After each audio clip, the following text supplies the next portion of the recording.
আপনাদের উদাত্ত আহ্বান জানাচ্ছি, চেয়ার খালি আছে, চেয়ারে বসে পড়েন। আমাদের মাঝে বাবু ভাই এখনই এসে উপস্থিত হবেন, রওনা দিয়ে দিয়েছেন। আপনারা ওই গেট দিয়ে ঢুকতে পারেন, এই গেটে পিছনে চলে যান, পিছনে গিয়ে চেয়ারে বসে পড়েন। সম্মানিত অতিথিবৃন্দ, আপনারা পিছনে চেয়ার খালি আছে, চেয়ারে বসে পড়েন।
সামনে সংক্ষিপ্ত বক্তব্য নিয়ে আসেন স্বেচ্ছাসেবক দলের পৌর স্বেচ্ছাসেবক দলের বিপ্লবী সদস্য সচিব মামুন সুমন বিশ্বাস।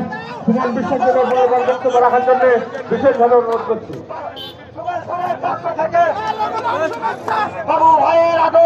বিসমিল্লাহির রহমানির রহিম।